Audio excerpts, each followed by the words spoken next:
E aí pessoal, tudo bem com vocês? Eu espero que sim. Cara, eu tô muito animado porque eu acabei de ver um filmaço, Nosferatu, novo filme do Robert Eggers. Provavelmente você já deve conhecer esse diretor. Ele tem filmes excelentes, entre eles A Bruxa, Farol e o subestimado O Homem do Norte. Esse cara lançou mais um filmaço. Esse vídeo vai ser dividido em duas partes. A primeira eu vou explicar o final do filme, pelo menos a minha interpretação deste final, e o segundo vai ser alguns detalhes dos bastidores do filme. Então sem mais enrolação, já deixa seu like aí e vamos embora. O drama acompanha o casal Thomas Ellen Hunt, interpretado pelo nosso futuro Lex Luthor, o Nicholas Hoult, e a maravilhosa Lily Rose Depp, enquanto eles enfrentam o misterioso Conde Orlok, vindo aí pelo Bill Skarsgård. Galera, esse filme aqui é muito bom, mas focando mais no final do filme, no clímax da história, Ellen toma uma decisão arriscada para salvar a sua cidade e as pessoas que ela tanto ama do aterrorizante Conde Orlok. Depois de anos conectada com ele através de um elo psíquico, Ellen decide que tá na hora de dar um basta em tudo isso. Uma cena cheia de emoção e muita tensão, ama o Orlok para o seu quarto, vestida de noiva, como se ela estivesse se entregando completamente para ele. Enquanto isso, seus aliados, incluem o seu marido e um médico, tentam destruir o vampiro lá na sua cripta. Mas Ellie tem uma carta na manga. Ela vai usar da sua vulnerabilidade como isca, ou seja, ela vai deixar o Orlok beber de seu sangue à vontade, e no fundo tudo isso é um plano que ela tem curar o vampirão até o amanhecer. Enquanto ele está lá bebendo o sangue dela, o amanhecer está vindo, mas ele está tão focado ali em absorver tudo que ela tem que ele não percebe isso. Quando percebe, é tarde demais. O sol nasce e com ele a luz. Acaba sendo um desfecho, mostrando que a Ellen tomou de volta o controle da sua vida, mesmo ao custo do próprio sacrifício. A relação entre a Ellen e o Orlok é cheia de simbolismo. Durante o confronto final, é claro que esse vínculo entre os dois é mais do que humano, algo sobrenatural que começou muito antes, quando Ellen, em um momento solidão, acabou buscando porto no vampiro. Esse elo cheio de altos e baixos, poder, de submissão, acaba sendo quebrado a partir do sacrifício dela. Esse gesto da Ellen acaba também tendo um certo peso na sua própria redenção. Apesar dela ter se ligado ao Orlok em um momento de vulnerabilidade, desespero lá no início, a decisão que ela teve de enfrentá-lo cara a cara, salvar a sua cidade, mostra o quanto ela cresceu. Ou seja, essa história é a jornada de uma mulher que encontrou a sua força em meio a todo esse caos. E aí pessoal, essa pelo menos é a interpretação que eu tenho do filme. Não significa que seja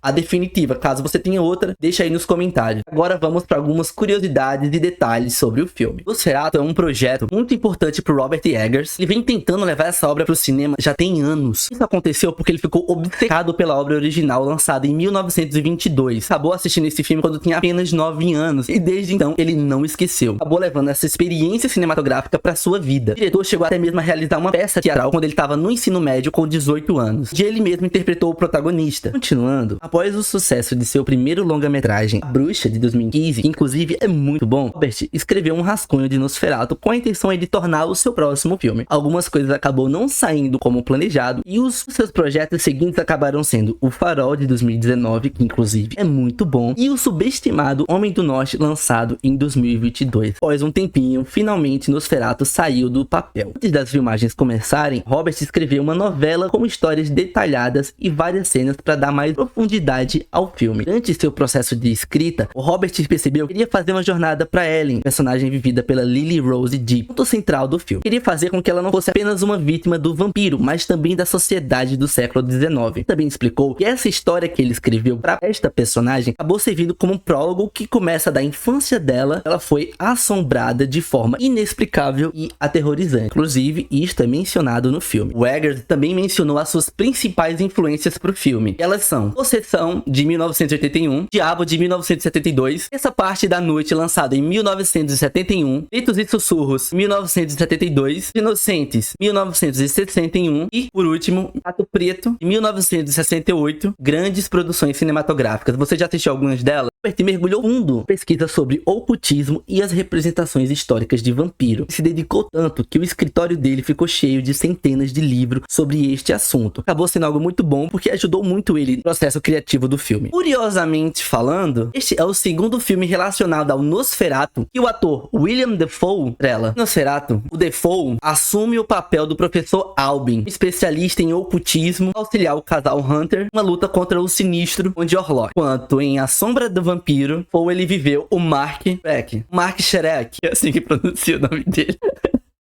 Mas voltando, no filme A Sombra do Vampiro, o Dafoe retrata um vampiro da vida real, contratado para atuar como Conde Orlok, no clássico Nosferatu de 1922. Você não entendeu nada? Pera aí que eu vou explicar mais uma vez. Sombra do Vampiro é um longa que apresenta uma abordagem fictícia e macabra dos bastidores da produção de Nosferatu, sugerindo que o diretor teria feito um pacto sombrio com o vampiro Shrek, mais autenticidade ao filme. Inclusive, Dafoe foi indicado ao Oscar por sua performance neste filme. Continuando sobre William Dafoe, o Robert revelou em uma entrevista que uma das cenas mais desafiadoras do filme aconteceu em um cemitério de fogo real e milhares de ratos. O diretor contou que essa sequência foi realmente intensa. Além de haver ratos reais envolvidos e chamas idênticas, o diretor revelou que essa sequência foi muito intensa, justamente pelo realismo dela, que acabou sendo algo extremamente desafiador, tanto para ele como diretor, quanto para William, o ator que protagoniza esta cena.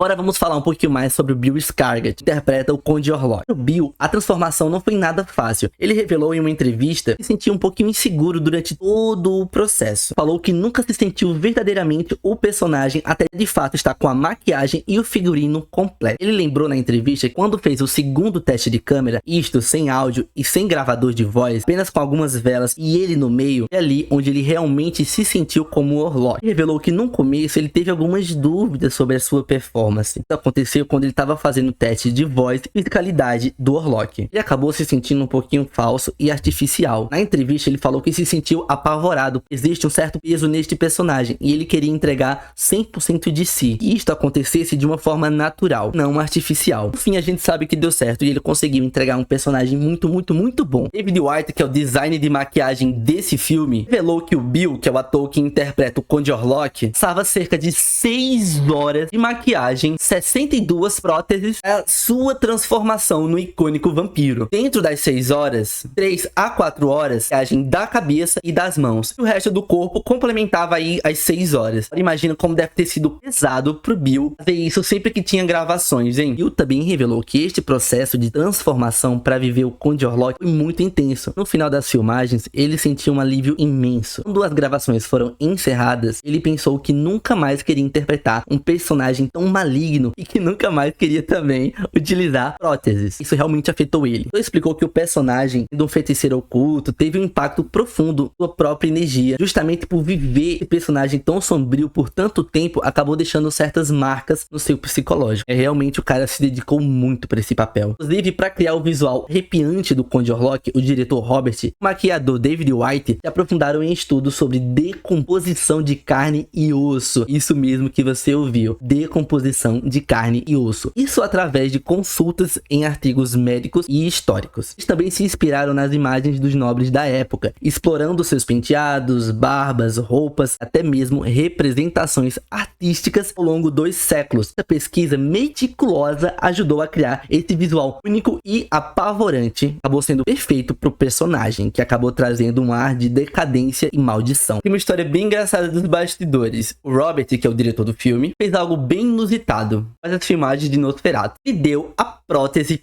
peniana que o Bill utilizou para interpretar o Conde Orlok. O Nicholas interpreta o Thomas, o marido. Em uma entrevista, Nicholas contou que a prótese foi emoldurada e enviada para sua casa. Isso acabou gerando uma situação curiosa. Espera aí, por que o Robert presenteou o Nicholas com essa prótese? Segundo o próprio Nicholas, durante a filmagem de uma cena específica, onde Bill tá em cima dele, o Robert perguntou como que ele se sentiu nessa cena.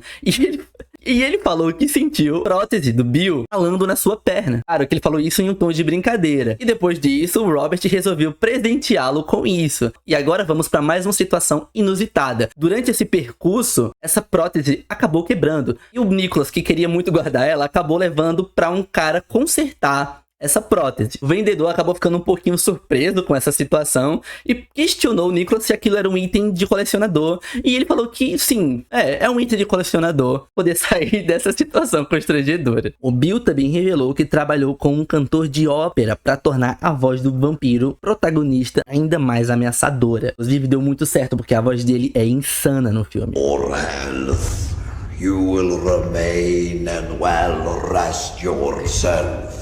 Os produtores do filme disseram que o Bill tava tão assustador fantasiado que ele nem conseguia se aproximar dele dentro do set. Calma aí, porque isso só durou até o Bill abrir a boca e fazer todo mundo dar risada. E isto, claro, em momentos de descontração no set. Ele até fez uma piada falando que lá no fundo ele sabia que o Nosferatu tinha um senso de humor. Robert, ele ficou muito impressionado com o resultado final da caracterização do Conde Orlok vivido pelo Bill. O diretor revelou que para o personagem em si não foram utilizados efeitos especiais computadorizados, ou seja, muita maquiagem e prótese, como a gente já viu anteriormente. Também acrescentou que o Bill ele perdeu peso para interpretar o sinistro personagem. Ele, que é a atriz que interpreta a trágica personagem, acredita que o Bill não vai receber os créditos suficientes, porque quando você for assistir o filme, ver o personagem que ele interpreta, você não vai ver o Bill ali tão irreconhecível que a maquiagem ficou nele. Robert também revelou que os ratos no filme são reais, ou seja, nada de CGI. No set tinha mais de 5.000 ratos. Você tem noção que tem 5.000 ratos? Inclusive o diretor falou que muitos deles foram treinados para fazer algumas cenas específicas. O diretor também revelou que, embora tenha sido muito desafiador ter 5.000 ratos dentro do set, o que acabou sendo mais desafiador foi, na verdade, garantir a segurança de todos eles dentro do set para que nenhum sofresse maus tratos. Inclusive, uma das atrizes desse filme, a Emma Corrin, tem ratos vivos colocados em seu corpo. Uma determinada cena muito tensa do filme. Inclusive, é uma das minhas cenas favoritas do filme. Com toda essa dedicação e esse realismo presente no filme, é algo que merece atenção e parabéns. Inclusive, falando sobre a Lily Rose Depp, seu papel de Ellen Hunt, ela não foi a primeira escolhida para viver o papel. Sabia disso? Porque, na verdade, a primeira escolha foi a Anya Taylor-Joy, que trabalhou anteriormente com Robert no filme A Bruxa e O Homem do Norte. Ela acabou sendo confirmada para o papel em 2021, mas teve que sair em 2022 por conflito de agenda. Especula-se que foi por causa das gravações de Furiosa e Duna. Inclusive, também teríamos aqui o Harry Styles no filme. Também devido a conflito de agenda, o ator não conseguiu interpretar o seu personagem dentro do filme.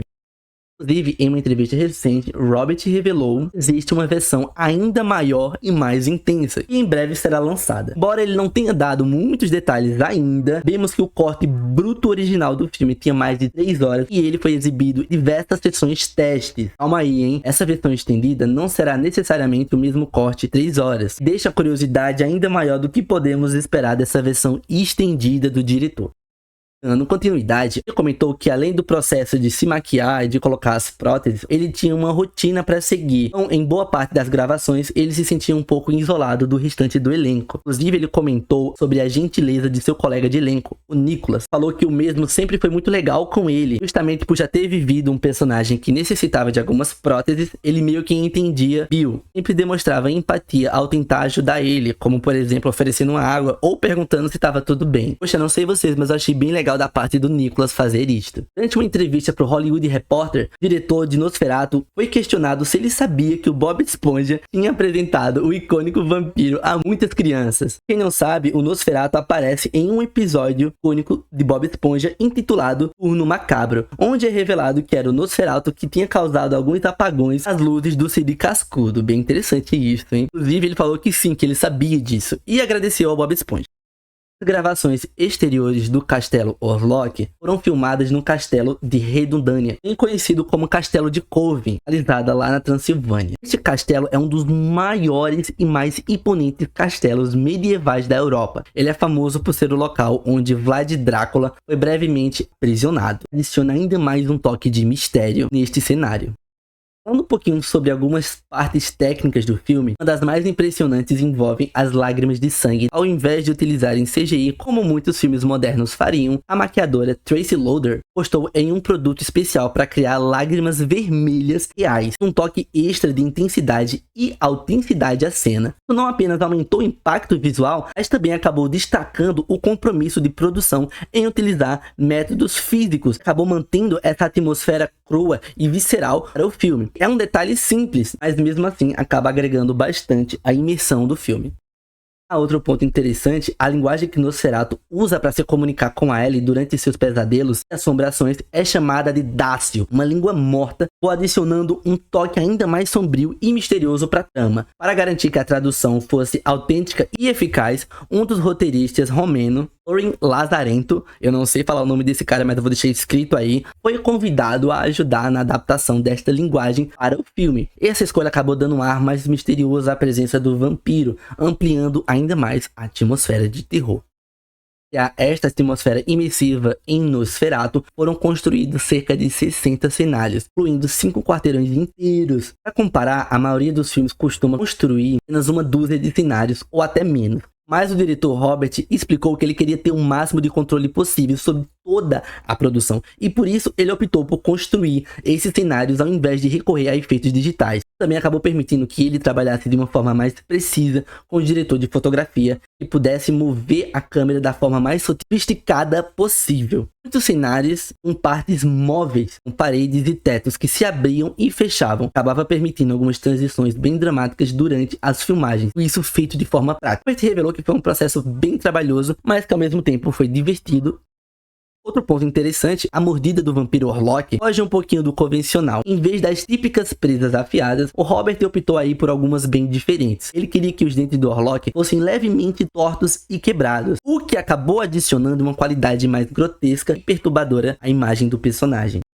Por fim, para nossa última curiosidade, gravar as cenas de possessão, a atriz Lily Rose Depp trabalhou ao lado da Marie Gabrielle, uma treinadora de movimentos especialistas em Butô. Quem não sabe, Butô é uma dança japonesa conhecida por movimentos intensos e expressivos. Juntas, elas criaram movimentos únicos para Ellen, dando um toque visceral para a performance da atriz durante as cenas de possessão. O uso dessa técnica acabou ajudando a intensificar ainda mais o efeito psicológico e visual de algumas sequências. Então, pessoal, este é o vídeo. Se você curtiu, não esquece de deixar o like, comenta aí se você tem outra curiosidade sobre o filme ou se você gostou dele mesmo. Vamos trocar uma ideia aqui. Considere se inscrever no canal, lembrando que eu tô começando ainda, vendo como muita coisa funciona, mas estou aberto às críticas. Quero deixar aqui a meta de 30 likes e vejo vocês na próxima. Fui!